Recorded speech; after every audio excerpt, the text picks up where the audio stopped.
Thank you for tuning in. Thanks for being part of our program. Here we are together again on the radio.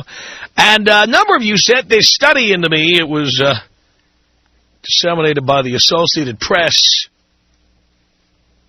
And it goes to the heart of many of the things we talk about on this program. Let me read it to you. Marrying for money, it turns out, works.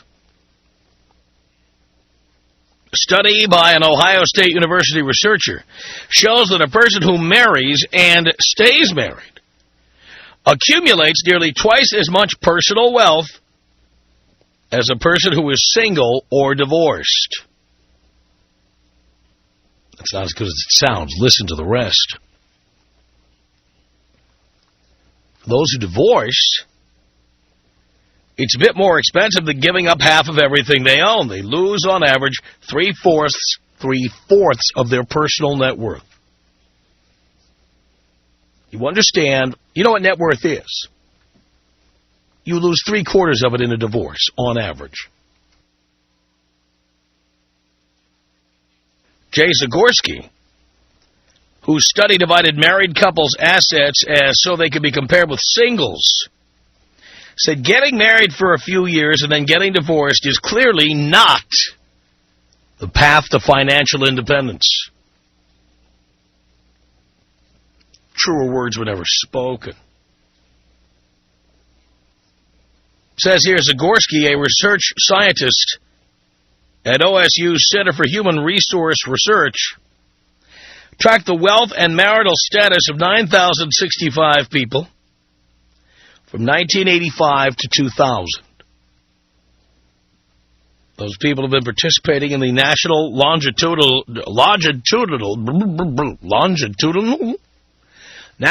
Longitudinal Survey of Youth, which has repeatedly interviewed them about various aspects of their lives since 1979. Also questions them on a regular basis on how to pronounce the word longitudinal. The participants are now 41 to 49 years old, making them the youngest of the baby boomers. Zagorski cautioned that results could be different for older and younger Americans who have faced different attitudes about marriage, divorce, and living together without marriage. Zagorski's study, which is published in the current issue of the Journal of Sociology, defines wealth as the total value of a person's assets, such as real estate, stocks, and bank accounts, minus liabilities such as mortgages. Zagorski said, divorce looks like one of the fastest ways to destroy your wealth. David Popenoe, co-director of the National Marriage Project at Rutgers University, said people become more economically productive after they marry.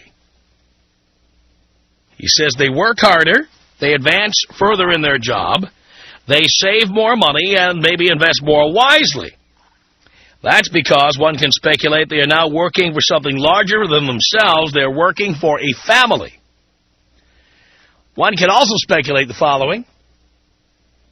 Men marry women who like spending money rather than saving or investing it. They are spending less time looking for sex because they're not getting it from strangers, and they're certainly not getting it at home. So they might as well go out and work more hours, be more creative, come up with more ideas. Might as well do all that. I can't tell you how many times I've been in a relationship that was going downhill. And suddenly I found myself working to all hours. I wasn't lying and saying I was working. I really was working. Because if I wasn't coming home and getting stooped on a regular basis, might as well stay out, work, make more money. Might as well feel creative. Might as well feel productive. When I am unmarried and unencumbered, I don't work as hard. I don't have to work as hard because I'm not paying for all the cute little things she saw in the store window that she had to have. So cute. This stuff is so cute. Look at that. It's cute. Today's cute is tomorrow's crap, but most women never figure that out. They just spend their money on the cute stuff. Or, better yet, they spend your money on the cute stuff. So many of you boys end up having to work more hours just to pay for her desire to spend as much as possible. The fact that you work more and make more when you are married doesn't necessarily mean you are building wealth. You're accumulating useless goods that fill the shelves of your garage, the shelves of your closets, little knickknacks and bric-a-bracs around your house. That's what you're spending money on. And I guess all that stuff will be counted in your net worth, but it's essentially useless. Don't you think? It says here, Zagorski showed that single people slowly accumulated wealth during the study, going from a medium of $1,500 at the start to $10,900 in the 15th year. Married people accumulated wealth much faster, accumulating 93% more than single or divorced people over the life of the study, Zagorski said. Yeah, because when you're not married, you eat out, you need more clothes, you travel more, and you're having more fun. Bottom line. And in the case of women, they didn't break this down according to gender as far as I could see here. Women spend money trying to find a mate. They spend money on clothing, shoes, accessories, travel to places where unmarried people congregate. They run up big credit card bills, figuring one day Prince Charming rides in on the white horse and pays off the Visa bill. I'd be willing to bet that if you really broke out the numbers, you'd see men with positive net worth and women with debt. Not that all men would have positive net worth. There are men who have debt, too. But I'd bet that most men who have debt, the debt is attributable to spending on women, trying to get women, hold on to women, keep women happy, shut them up. And women just spend money on their own. They're into spending. Very few women into saving and investing, and most of those are fat and fugly, and they know no man's ever going to pay their bills.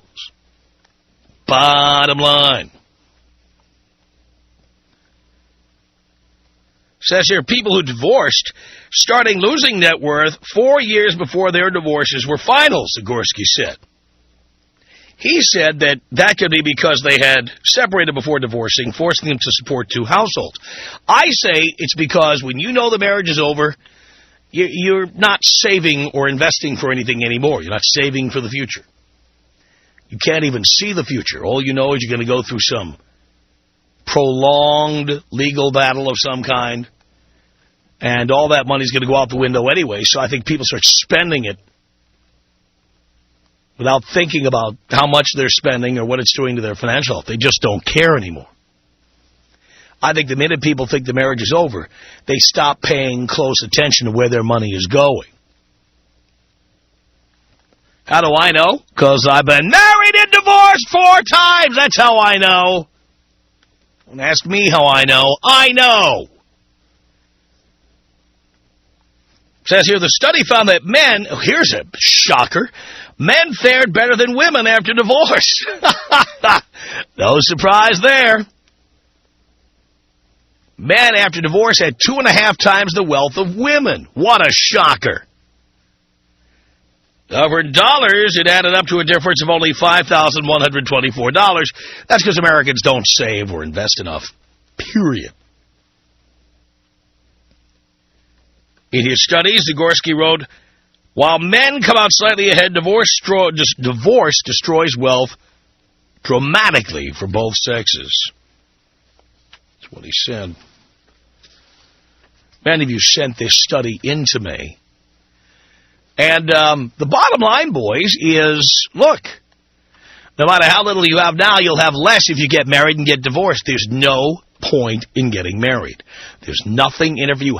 I don't care how much wealth you build when you're married. What are you going to do with that wealth? she's going to spend it. You're not going to spend it. What are you going to do with that wealth? And if you get divorced, you're going to lose 3/4 of it anyway. You're better off not getting married. There's nothing in it for you, boys. Nothing. This is more empirical evidence that you are better off staying unmarried, not giving her the keys to your vault, not giving her your ATM card, not giving her the key to your house, not giving her, putting her name on your real estate. You are just better off that way. Don't you agree?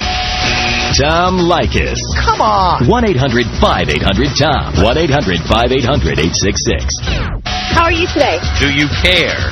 Yes, I do, because I don't want you to rip me a new one because I don't agree with you on what you say. The Tom Leykis Show.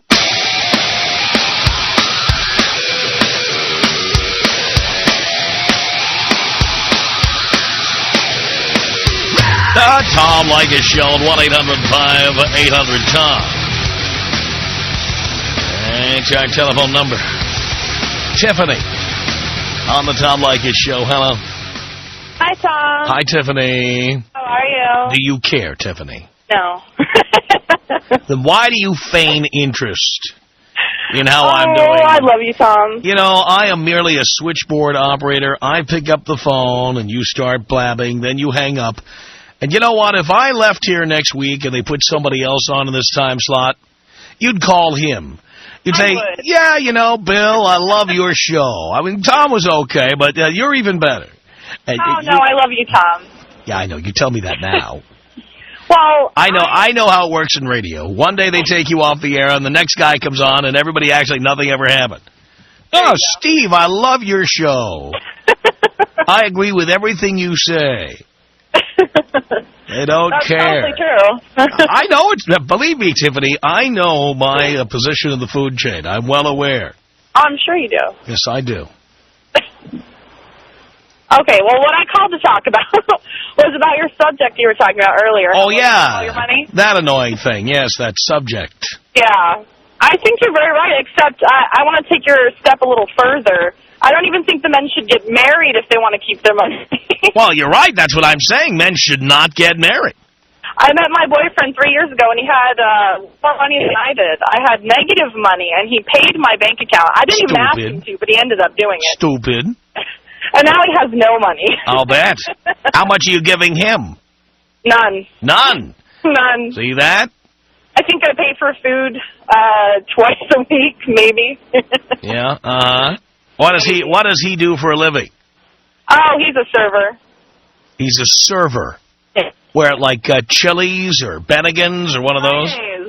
Fridays. Fridays. Oh, yeah. So his job is to get the potato skin order right.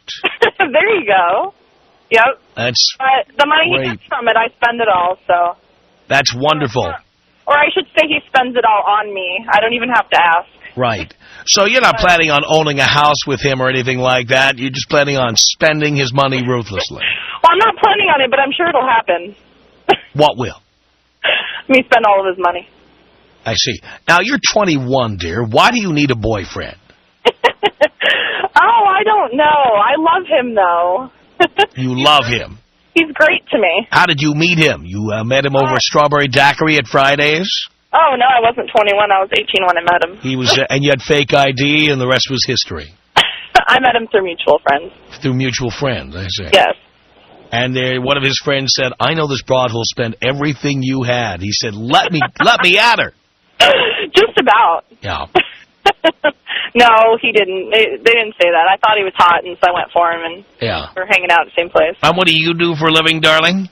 I work at Fridays with him. Oh, you work at Fridays also? Yeah. What do you do there? I'm a server also. You're a server at Fridays. Yes. Now, do you two go to school or anything? I go to school. What are you studying? Don't say beauty school. Oh, psychology. I see. And what do you plan to do when you grow up? I'm not sure yet. That's my point, dear. You know how you know what they say, psychology is the last refuge of a scholastic scoundrel. Yep. When you can't decide what to major in, you major in psychology. There you go. It's very broad. Which will be for a broad like you. And what's amazing is that it will do you absolutely no good because you have no interest in being a psychologist. Nope. So you're essentially marking time until the condom breaks. Hopefully that won't happen because I don't have sex, but yeah. What, you're a virgin? I'm not a virgin, but I don't have sex with my boyfriend. Why not? Because we don't want to get pregnant. That's it? Yeah. So who's he having sex with? So it's okay. So let me understand this. He's how old? He's 26. 26, and he doesn't have sex. Nope. What about does he have sex with one of the other servers or something just to relieve the stress? No. So he has given up sex in order to have you as a girlfriend. No, actually, I kind of gave it up for him. He asked you to give it up? No, but we don't because he's more worried than I am, I guess. Well, he should be. The two of you don't have two nickels to rub together. You can't have a child. I know. Ever heard of birth control? Probably can't afford that either.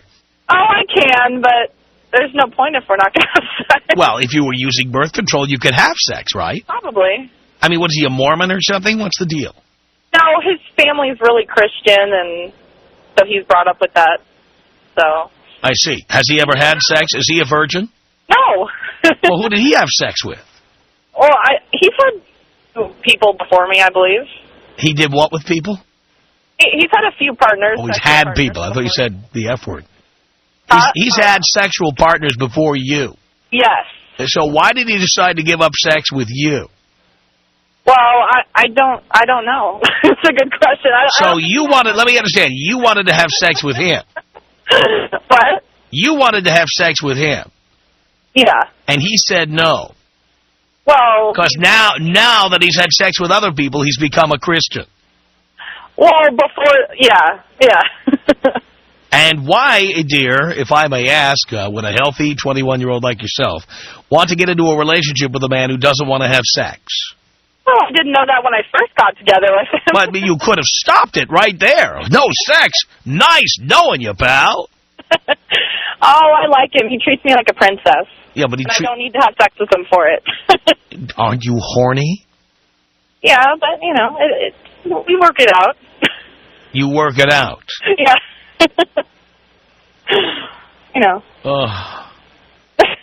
And what, are you going to marry this guy? Probably later. And you're going to do without sex in the meantime? For now. What if he's a lousy lay?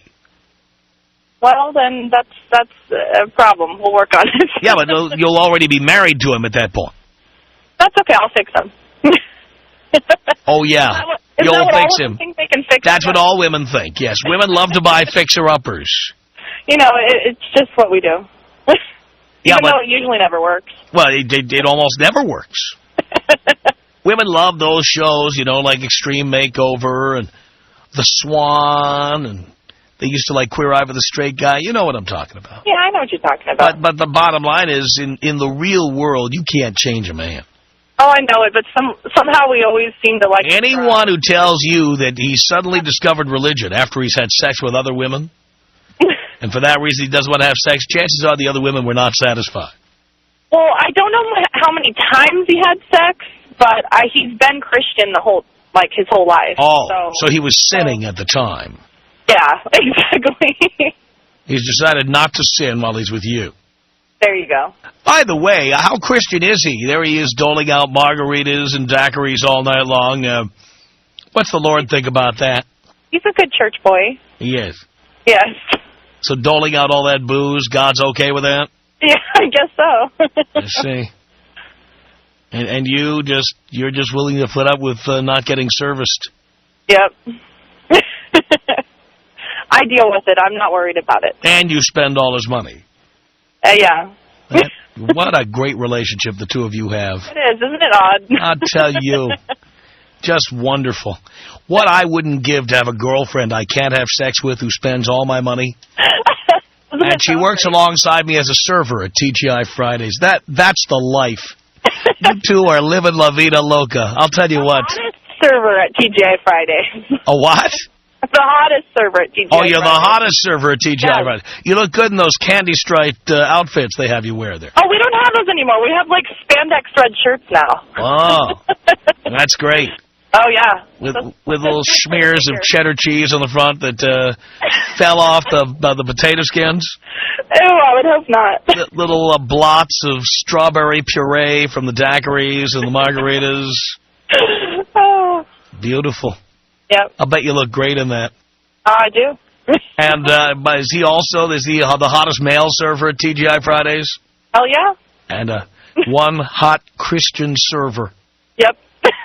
Exactly. That's great. Well, he's a good boy. When I met him, he looked like a bad boy, and now he's a good boy. What do you mean he looked like a bad boy?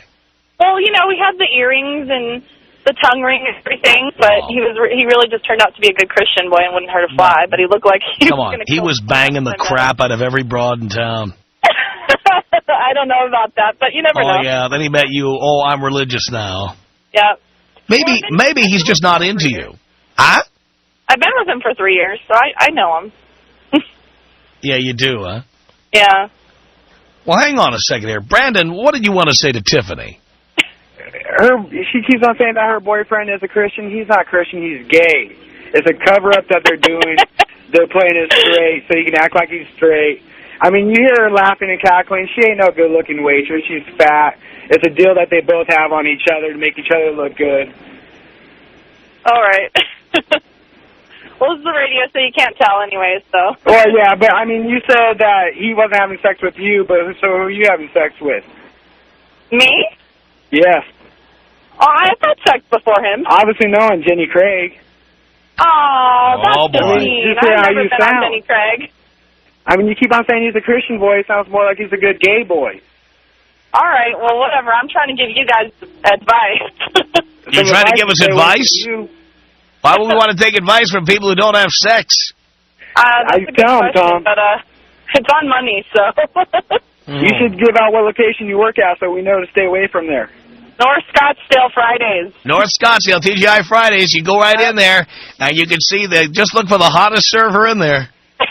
Well, self-pronounced. That's Tiffany, the woman who hasn't had an orgasm in 2 years. Hey, I'm not telling you that I'm the hottest person alive. You just did. You just said you're the hottest. No, she's the hottest server at the North Scottsdale TGI Fridays. And yeah. I'm asking, is the minimum weight limit 300? Oh, my gosh. I would kill myself if I weighed 300 pounds. Well, I mean, we better call 911 then. They're going to have to pick someone up soon, because that's what you sound like. You sound like a fat heifer that met some gay guy that came up with a deal to make you look good, to make him look straight, while he still goes around and have his relationships with all the other men servers at TGIF. Oh.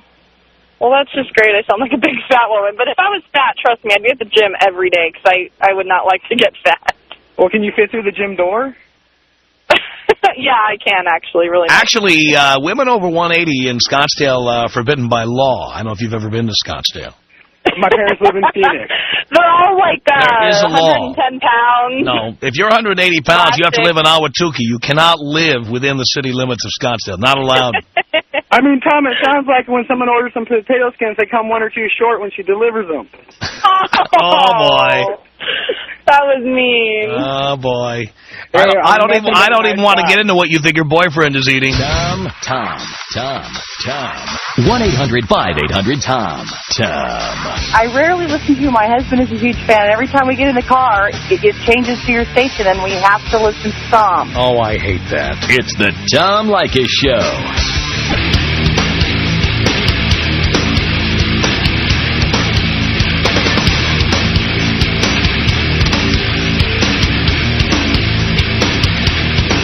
It's the Tom Leykis Show on 1-800-5800-TOM, coming to you from our nation's capital, Los Angeles, California. 1-800-5800-TOM. Talking about a study, many of you sent it in to us, that says that while marriage builds net worth, 3/4 of it is lost in a divorce. So why get married at all? Rob on the Tom Leykis Show. Hello. Hey, Tom. How you doing? How you doing? I'm doing good. Thanks for asking. Sure. Anyways, I was just calling about that last broad that was on saying that her boyfriend spends all her money. She's 21. No, she spends the boyfriend's money. Oh, yeah. Sorry about that. Anyways, I'm 21, too, and I tell my girlfriend I'm dead broke. I have her spending money on me. Just thought I'd give a little advice out to the listeners. Oh, there you go. Just tell them you don't have anything. Yeah, I just say, hey, I don't have any money. Then when she wants to go to a movie, you say, I can't afford that. It's $11, for God's sake. I can't do that. Yeah. And, you know, I don't want to be spending that $11. $5 for popcorn? Are you kidding? Can't afford it. Well, if you want to go on vacation, you're going to have to take me because I can't afford it. Have you seen what airfares are these days? Forget it. Do you know what gas prices are? It's like, come on. Oh, you know what a hotel room costs? My God, it's like $165 a night. Forget it. Yeah, she's still in school, too, and what she does is she just puts it all on Mom's credit card. There we go. And anyways, I'm sitting here... And by the way, she puts it on Mom's credit card. There's probably the ex-husband who's probably paying Mom's credit card. You know what? That's exactly right. You know that's right. Exactly. There's a man paying for it somewhere down the line, believe me. Yeah, another guy, too. We're friends. Oh, she probably... Mom probably has a boyfriend or a booty call or somebody who's helping her pay the bills. Yeah, that's absolutely true. I'm sure it's true. Out there in Palm Desert, going to the nice restaurants. Mom can probably suck a basketball through a garden hose. Daughter can. Yeah, well, like daughter, like mother, like daughter. Absolutely. Yes. Anyways, well, she's out blowing money on me. I'm putting away a nice little bankroll, keeping myself in school above water. Love this. So somebody that her mom is stooping is paying for you to go out to dinner, go on vacation, and all that. There you go. Love it. Just because I say I don't have any money. That's a very good technique. I'm liking that. But you have to say it once you get her in the door. If you tell her that before she becomes your girlfriend, she'll run for the exit. I absolutely agree with that. You have to avoid the subject until after you've got her in the door. Oh, yeah. Well, very good. Okay. Well, thank you for that, Rob. Hey, thank you, Tom. I hope you have a great day. All right, you too. Appreciate the call. 1-800-5800-TOM is our telephone number. Ron on the Tom Leykis Show. Hello.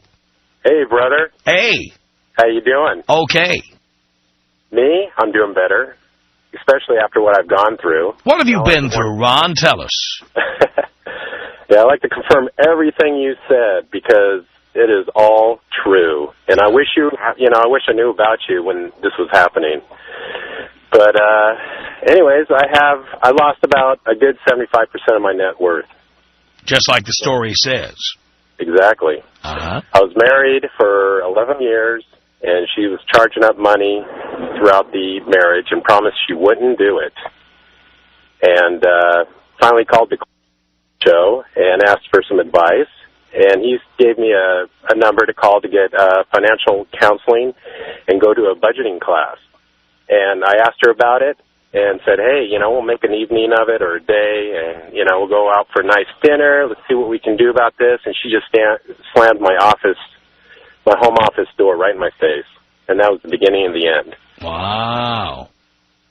And so, there's so much to say right now. I hope I remember it all. But anyways, I filed for divorce to get out of it. And during the divorce, she forged my signature on a couple of credit cards. Oh, isn't that nice? And I had to hire an additional attorney on this to go after her. I had to file a police report and everything. And from what I found out, she charged up a whole bunch of money, probably up to $100,000 in her own name after that, and filed bankruptcy. And then we found out that there's this Chapter 13 that protects her from fraud. So there's a law to help you, protect you from breaking the law. And she got away with it completely. Wow. So she had better attorneys than you did. At first, yeah. Let me tell you, these attorneys, too, is another story. They promise you all this stuff up front, and it doesn't turn out that way at all. And you still have to pay them. I know. Well, they love to promise you're going to win. You got a great case here. You're going to kick her ass. Oh, yeah, some of them are very aggressive. Right. Then when they don't, they say, well, we can't guarantee results. That's true. I know. So we had a bunch of rentals that I bought, and a few of them with my inheritance when we started off with, and she was making the payments because, you know, I was working my job, and I was doing maintenance on the houses and everything, and she promised she was making the mortgages, who are with the lender that I'm with. And she decided to keep all the rents and not pay the mortgages for a couple months there, and I started getting these late notices. Very nice. But, Ron, how long were you married to this peach? 11 years. 11 years. Did it take you 11 years to figure this out? No. Well, it's just, you know, it's the same old story with everybody else. You know, we had kids, so I tried to make it work. And she kept, you know, the more I made through the years, the more she spent. And she was never satisfied. There was times I was making over $10,000 a month, and she still told me right in my face, you don't make enough. Yeah, but then why would you stay? I didn't now. No. After 11 years, you didn't stay. Correct. Why'd you wait 11 years? Naive. Are you paying vagina money? I was paying 75% of my net income the first 3 years of the separation, yes. That's wonderful. 75%. And I had to pay, and I was stuck with all the bills. They ordered me to pay all the bills plus that. How did I do it? Well, I had to juggle money around. I had to rent out my rooms to pay the mortgages. Yeah. No point in getting married. Another testimonial there, Ron. Thank you. Tom Leykis. 1-800-5800-TOM. Tom does not tell us men how to think. Tom simply verbalizes. Hey, listen, bitch, now I'm talking. Nobody told you how to think. Here's how conversation works. You get to talk and I listen, then I talk and you think about something else. The Tom Leykis Show.